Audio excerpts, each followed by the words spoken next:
नमस्कार, मैं दीपक मुबारकपुरी। आपने पिछली कहानी सुनी मुंशी प्रेमचंद की कफन। अब मैं आपको मुंशी प्रेमचंद की दूसरी कहानी सुनाने जा रहा हूँ, बासी भात में खुदा का साझा। कहानी इस प्रकार है कि शाम को जब दीनानाथ ने घर आकर गौरी से कहा कि मुझे एक कार्यालय में 50 रुपए की नौकरी मिल गई, तो गौरी खिल उठी। देवताओं में उसकी आस्था और भी दृढ़ हो गई। इधर 1 साल से बुरा हाल था, न कोई रोजी न रोजगार। घर में जो थोड़े बहुत गहने थे वह बिक चुके थे। मकान का किराया सिर पर चढ़ा हुआ था। जिन मित्रों से कर्ज मिल सकता था सब से ले चुके थे। साल भर का बच्चा दूध के लिए बिलख रहा था। एक वक्त का भोजन मिलता तो दूसरे जून की चिंता होती। ताकाओं के मारे बेचारे दीनानाथ का घर से निकलना मुश्किल था। घर से निकला नहीं कि चारों ओर से चिथाड़ मच जाती। वाह बाबूजी वाह, 2 दिन का वादा करके ले गए और आज 2 महीने से सूरत नहीं दिखाई। भाई साहब, यह अच्छी बात नहीं। आपको अपनी जरूरत का ख्याल है मगर दूसरों की जरूरत का जरा भी ख्याल नहीं। इसी से कहा है, दुश्मन को चाहे कर्ज दे दो, दोस्त को कभी ना दो। दीनानाथ को ये वाक्य तीरों से लगते थे और उसका जी चाहता था कि जीवन का अंत कर डाले, मगर बेजबान स्त्री और अबोध बच्चे का मुंह देखकर कलेजा थाम के रह जाते। वह आज भगवान ने उस पर दया की और संकट के दिन कट गए। गौरी ने प्रसन्न मुख होकर कहा, मैं कहती थी कि नहीं, ईश्वर सबकी सुधि लेते हैं और वह कभी कभी हमारी भी सुधि लेंगे, मगर तुमको विश्वास ही न आया था। बोलो, अब तो ईश्वर की दयालुता के कायल हुए। दीनानाथ ने हठधर्मी करते हुए कहा, यह मेरी दौड़ धूप का नतीजा है। ईश्वर की क्या दयालुता, ईश्वर को तो सब जानता।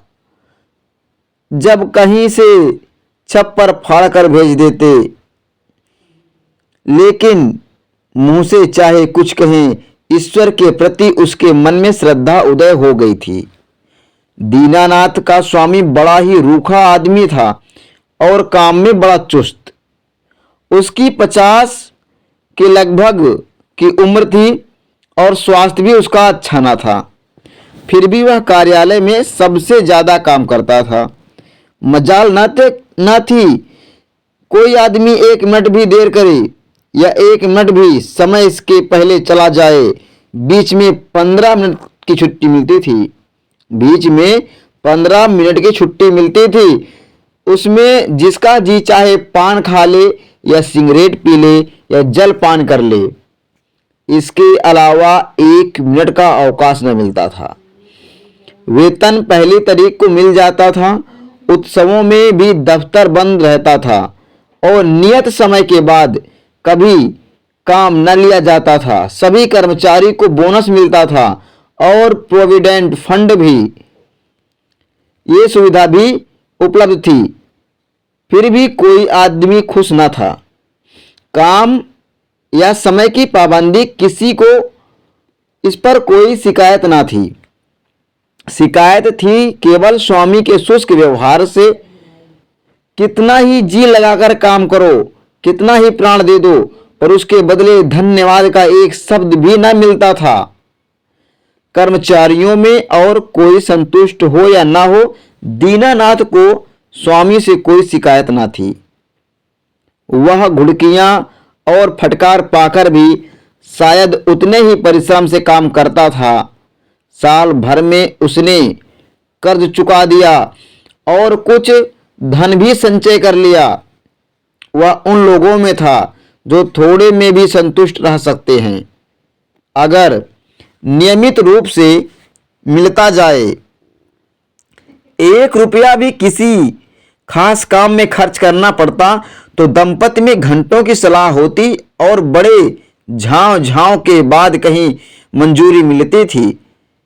बिल गौरी की तरफ से पेश होता तो दीनानाथ विरोध में खड़ा होता और दीनानाथ की तरफ से बिल पेश होता तो गौरी उसकी कड़ी आलोचना करती। बिल को पास करा लेना प्रस्तावक की जोरदार वकालत पर मनु हसर था। सर्टिफाई करने वाली कोई तीसरी शक्ति वहां नहीं थी और दीनानाथ अब पक्का आस्तिक हो गया था। ईश्वर की दया या न्याय में अब उसे कोई शंका न थी।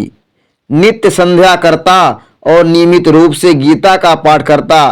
एक दिन उसके एक नास्तिक मित्र ने जब ईश्वर की निंदा की तो उसने कहा, भाई इसका तो आज तक निश्चय नहीं हो सका है कि ईश्वर है या नहीं। दोनों पक्षों के पास इस बात की इतनी सी दलीलें मौजूद हैं, लेकिन मेरे विचार में नास्तिक रहने से आस्तिक रहना कहीं अच्छा है। अगर ईश्वर की सत्ता है तब तो नास्तिकों को नरक के सिवा कहीं ठिकाना नहीं। आस्तिक के दोनों हाथों में लड्डू हैं। ईश्वर है तो पूछना ही क्या, नहीं है तब भी क्या बिगड़ता है। 2-4 मिनट का समय ही तो जाता है। नास्तिक मित्र इस दो रुखी बात पर मुंह बिचकाकर चल दिए। एक दिन जब दीनानाथ शाम को दफ्तर से चलने लगा तो स्वामी ने उसे अपने कमरे में बुला भेजा और बड़ी खातिर से उसे कुर्सी पर बैठाकर बोला, तुम्हें यहां काम करते कितने दिन हुए? साल भर तो हो ही गया होगा। दीनानाथ की नम्रता से कहा, जी हां, 13वां महीना चल रहा है। आराम से बैठो। इस वक्त घर जाकर जलपान करते हो? जी नहीं, मैं जलपान का आदी नहीं हूं। पान वान तो खाते ही होंगे। जवान आदमी होकर अभी से इतना संयम। यह कहकर उसने घंटी बजाई और अर्दली से पान और कुछ मिठाइयां लाने को कहा। दीनानाथ को शंका हो रही थी, आज इतनी खातिरदारी क्यों हो रही है? कहाँ कहीं तो सलाम भी नहीं लेते थे। कहाँ आज मिठाई और पान सब कुछ मंगाया जा रहा है। मालूम होता है मेरे काम से खुश हो गए हैं। इस ख्याल से उसे कुछ आत्मविश्वास हुआ और ईश्वर की याद आ गई। अवश्य परमात्मा सर्वदर्शी और न्यायकारी है, नहीं तो मुझे कौन पूछता। अर्दली मिठाई और पान लाया। दीनानाथ आग्रह से विवश होकर मिठाई खाने लगा। स्वामी ने मुस्कुराते हुए कहा, तुमने मुझे बहुत रूखा पाया होगा। बात यह है कि हमारे यहाँ अभी तक लोगों को अपनी जिम्मेदारी का इतना कम ज्ञान है कि अफसर जरा भी नर्म पड़ जाए तो लोग उसकी शराफत का अनुचित लाभ उठाने लगते हैं और काम खराब होने लगता है। कुछ ऐसे भाग्यशाली हैं जो नौकरों से हेल मेल भी रखते हैं, उनसे हंसते बोलते भी हैं, फिर भी नौकर नहीं बिगड़ते, बल्कि और भी दिल लगाकर काम करते हैं। लेकिन मुझ में वह कला नहीं है, इसलिए मैं अपने आदमियों से कुछ अलग अलग रहना ही अच्छा समझता हूँ और अब तक मुझे इस नीति से कोई हानि भी नहीं हुई। लेकिन मैं आदमियों का रंग ढंग देखता रहता हूँ और सबको परखता हूँ। मैंने तुम्हारे विषय में जो मत स्थिर किया है वह यह है कि तुम वफादार हो और मैं तुम्हारे ऊपर विश्वास कर सकता हूँ। इसलिए मैं तुम्हें ज़्यादा जिम्मेदारी का काम देना चाहता हूँ। जहाँ तुम्हें खुद बहुत कम काम करना पड़ेगा, केवल निगरानी करनी पड़ेगी, तुम्हारे वेतन में 5 रुपए की और तरक्की हो जाएगी। मुझे विश्वास है तुमने अब तक जितनी तनदेही से काम किया है उसमें भी ज्यादा तनदेही से आगे करोगे। दीनानाथ की आंखों में आंसू भर आए और कंठ की मिठाई कुछ नमकीन हो गई। जी में आया स्वामी के चरणों पर सिर रख दे और कहे, आपकी सेवा के लिए मेरी जान हाजिर है। आपने मेरा जो सम्मान बढ़ाया है मैं उसे निभाने में कोई कसर ना उठा रखूंगा। लेकिन स्वर कांप रहा था और वह केवल कृतज्ञता भरी आंखों से देखता रह गया। सेठ जी ने एक मोटा सा लेजर निकालते हुए कहा, मैं एक ऐसे काम में तुम्हारी मदद करना चाहता हूं, या मैं खुद मदद चाहता हूं, जिस पर इस कार्यालय का सारा भविष्य टिका हुआ है। इतने आदमियों में मैंने केवल तुम्ही को विश्वास योग्य समझा है और मुझे आशा है कि तुम मुझे निराश ना करोगे। यह पिछले साल का लेजर है और इसमें कुछ ऐसी रकमें दर्ज हो गई हैं जिनके अनुसार कंपनी को कई हजार लाभ होता है। लेकिन तुम जानते हो हम कई महीनों से घाटे पर काम कर रहे हैं। जिस क्लर्क ने यह लेजर लिखा था उसकी लिखावट तुम्हारी लिखावट से बिल्कुल मिलती है। अगर दोनों लिखावटें आमने सामने रख दी जाएं तो किसी विशेषज्ञ को भी उनमें भेद करना कठिन हो जाएगा। मैं चाहता हूं तुम लेजर में एक पृष्ठ से फिर से लिखकर जोड़ दो और उसी नंबर का पृष्ठ उसमें से निकाल लो। मैंने पृष्ठ का नंबर छपवा लिया है। एक दफ्तरी का भी बंदोबस्त कर लिया है जो रात भर में लेजर की जिल्दबंदी कर देगा, किसी को पता तक ना चलेगा। जरूरत सिर्फ यह है कि तुम अपनी कलम से उस पृष्ठ की नकल कर दो। दीनानाथ ने शंका की, जब उस पृष्ठ की नकल ही करनी है तो उसे निकलने की जरूरत क्या है? सेठ जी हंसे, तो क्या तुम समझते हो उस पृष्ठ की हूबहू नकल करनी होगी? मैं कुछ रकमों में परिवर्तन करा दूंगा। मैं तुम्हें विश्वास दिलाता हूं कि मैं केवल कार्यालय की भलाई के ख्याल से यह कार्रवाई कर रहा हूं। अगर यह रद्दो बदल ना किया गया तो कार्यालय के 100 आदमी की जीविका में बाधा पड़ जाएगी। इसमें कुछ सोच विचार करने की जरूरत नहीं है, केवल आध घंटे का काम है। तुम बहुत तेज लिखते हो। कठिन समस्या थी। स्पष्ट था कि उसे जाल बनाने को कहा जा रहा है। उसके पास इस रहस्य के पता लगाने का कोई साधन न था कि सेठ जी जो कुछ कह रहे हैं वह स्वार्थवश होकर या कार्यालय की रक्षा के लिए, लेकिन किसी दशा में भी यह जाल, घोर जाल, क्या यह अपनी आत्मा की हत्या करेगा? नहीं, किसी तरह नहीं। उसने डरते डरते कहा, मुझे आप क्षमा करें, मैं यह काम ना कर सकूंगा।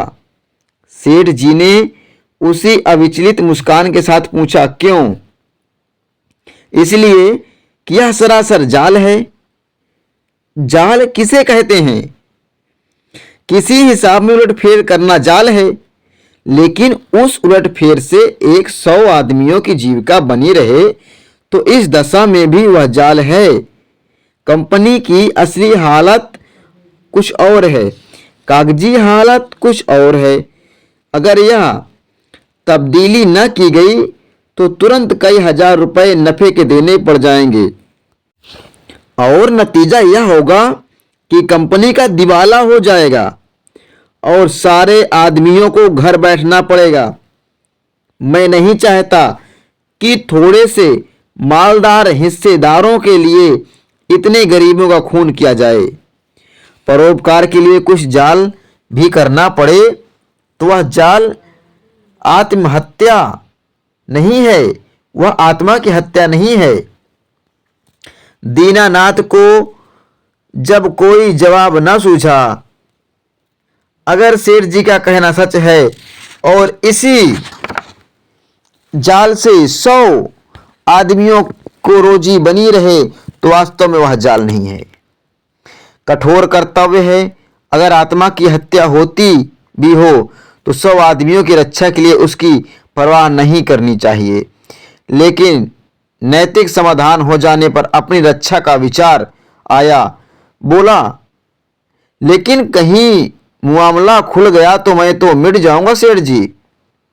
14 साल के लिए काले पानी भेज दिया जाऊंगा।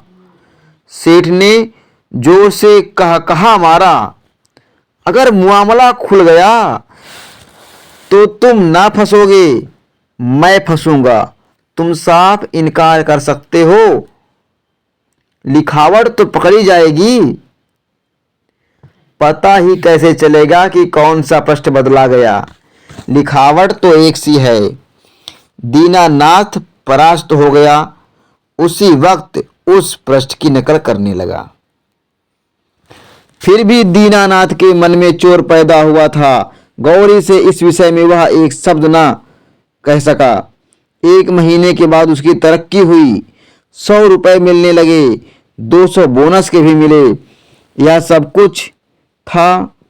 घर में खुशहाली के चिन्ह नजर आने लगे, लेकिन दीनानाथ का अपराधी मन एक बोझ से दबा रहता था। जिन दलीलों से सेठ जी ने उसकी जबान बंद कर दी थी, उन दलीलों से गौरी को संतुष्ट कर सकने का उसे विश्वास न था। उसकी ईश्वर निष्ठा उसे सदैव डराती रहती थी। इस अपराध का कोई भयंकर दंड अवश्य मिलेगा। किसी प्रायश्चित, किसी अनुष्ठान से उसे रोकना असंभव है। अभी ना मिले, साल 2 साल ना मिले, 10-5 साल ना मिले, पर जितना ही देर में मिलेगा उतना ही भयंकर होगा। मूलधन ब्याज के साथ बढ़ता जाएगा। वह अक्सर पछताता, मैं क्यों सेठ जी के प्रलोभन में आ गया। कार्यालय टूटता या रहता मेरी बला से, आदमियों की रोजी जाती या रहती मेरी बला से। मुझे तो यह प्राण पीड़ा न होती, लेकिन अब तो जो कुछ होना था हो चुका, और दंड अवश्य मिलेगा। इस शंका ने उसके जीवन का उत्साह, आनंद और माधुर्य सब कुछ हर लिया। मलेरिया फैला हुआ था। बच्चे को ज्वर आया। दीनानाथ के प्राण नहों में समा गए। दंड का विधान आ पहुंचा। कहाँ जाए, क्या करे, जैसे बुद्धि भ्रष्ट हो गई। गौरी ने कहा, जाकर कोई दवा लाओ या किसी डॉक्टर को दिखा दो। 3 दिन तो हो गए। लेकिन दीनानाथ ने चिंतित मन से कहा, हाँ जाता हूं, लेकिन मुझे बड़ा भय लग रहा है। भय की कौन सी बात है? बेबात की बात तो मुंह से निकालते हो। आजकल कितने ज्वर, किसे ज्वर नहीं आता। ईश्वर इतना निर्दयी क्यों है? ईश्वर निर्दयी है पापियों के लिए। हमने किसका क्या हर लिया है? ईश्वर पापियों को कभी क्षमा नहीं करता।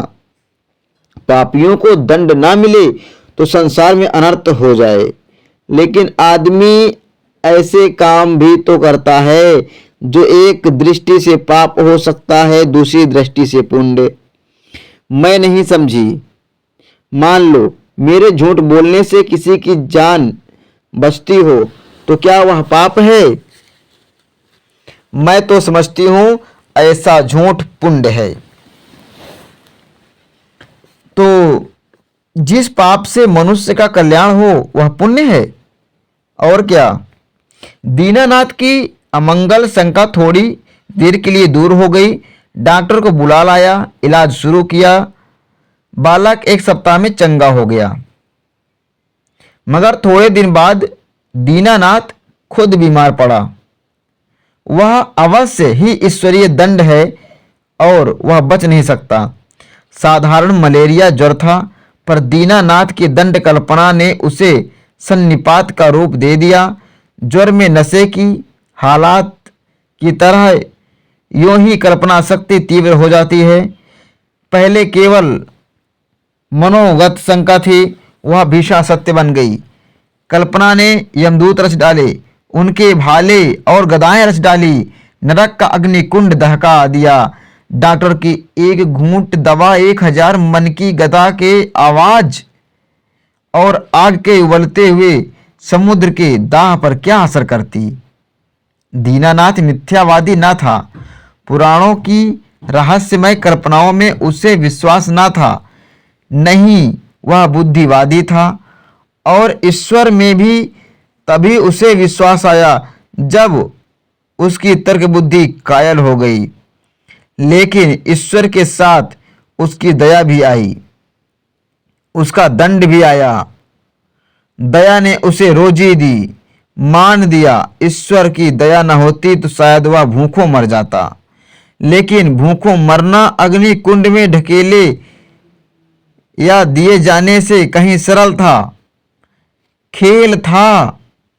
दंड भावना जन्म जन्मांतरों के संस्कारों से ऐसी बद्धमूल हो गई थी, मानो उसकी बुद्धि का, उसकी आत्मा का एक अंग हो गई हो। उसका तर्कवाद और बुद्धिवाद इन मानवंतरों के जमे हुए संस्कार पर समुद्र की ऊंची लहरों की भांति आता था, पर एक क्षण में उन्हें जलमग्न करके लौट जाता था और वह पर्वत ज्यों का त्यों अचल खड़ा रह जाता था। जिंदगी बाकी थी, बच गया। ताकत आते ही दफ्तर जाने लगा। एक दिन गौरी बोली, जिन दिनों तुम बीमार थे और एक दिन तुम्हारी हालात बहुत नाजुक हो गई थी, तो मैंने भगवान से कहा कि यह अच्छे हो जाएंगे तो 50 ब्राह्मणों को भोजन कराऊंगी। दूसरे ही दिन से तुम्हारी हालात सुधारने लगी। ईश्वर ने मेरी विनती सुन ली। उसकी दया न हो जाती तो मुझे कहीं भीख मांगे भीख न मिलती। आज बाजार से सामान ले आओ, मैं जो मनौती है उसे पूरी कर दूं। 50 ब्राह्मणों न्योते जाएंगे तो 100 अवश्य आएंगे। 50 कंगले भी समझ लो, और मित्रों के बीच 25 निकल ही आएंगे। 200 आदमी का डौल है। मैं सामग्रियों की सूची लिखे देती हूँ। दीनानाथ ने माथा सिकोड़ कर कहा, तुम समझती हो मैं भगवान की दया से अच्छा हुआ? अरे कैसे अच्छे हुए? अच्छा हुआ इसलिए कि जिंदगी बाकी थी। ऐसी बातें ना करो, मनौती पूरी करनी होगी। कभी नहीं, मैं भगवान को दयालु नहीं समझता। और क्या भगवान निर्दयी हैं? उनसे बड़ा निर्दयी कोई संसार में ना होगा, जो अपने रचे हुए खिलौनों को उनकी भूलों और बेवकूफियों की सजा अग्निकुंड में ढकेल कर दे। वह भगवान दयालु नहीं हो सकता। भगवान जितना दयालु है उससे असंख्य गुना निर्दयी भी है, और ऐसे भगवान की कल्पना से मुझे घृणा होती है। प्रेम सबसे बड़ी शक्ति कही गई है। विचारवानों ने प्रेम को ही जीवन और संसार की सबसे बड़ी विभूति मानी है। व्यवहार में ना सही, आदर्श में ही प्रेम हमारे जीवन का सत्य है। मगर तुम्हारा ईश्वर दंड भय से सृष्टि का संचालन करता है, फिर उसमें और मनुष्य में क्या अंतर हुआ? ऐसे ईश्वर की उपासना मैं नहीं करना चाहता, नहीं कर सकता। जो मोटे हैं उनके लिए ईश्वर दयालु होगा, क्योंकि वे दुनिया को लूटते हैं। हम जैसों को तो ईश्वर की दया कहीं नजर नहीं आती। हाँ, भय पग पग खड़ा घूरा करता है। यह मत करो नहीं तो ईश्वर दंड देगा, वह मत करो नहीं तो ईश्वर दंड देगा। प्रेम से शासन करना मानवता है, आतंक से शासन करना बर्बरता है। आतंकवादी ईश्वर से तो ईश्वर का न रहना ही अच्छा है। उसे हृदय से निकाल कर मैं उसकी दया और दंड दोनों से मुक्त हो जाना चाहता हूँ। एक कठोर दंड वर्षों के प्रेम को मिट्टी में मिला देता है। मैं तुम्हारे ऊपर बराबर जान देता हूँ, लेकिन किसी दिन डंडा लेकर पीट चलूं तो तुम मेरी सूरत न देखोगी। ऐसे आतंकमय दंडमय जीवन के लिए मैं ईश्वर का एहसान नहीं लेना चाहता। बासी भात में खुदा के साजे की जरूरत नहीं। अगर तुमने औज भोज पर जोर दिया तो मैं जहर खा लूंगा। गौरी उसके मुंह की ओर भयातुर नेत्रों से तकती रह गई। अब हम आपको अगली कहानी लेकर के आएंगे, मुंशी प्रेमचंद की चोरी, और ये कहानी आपको हम यहीं पे समाप्त करते हैं।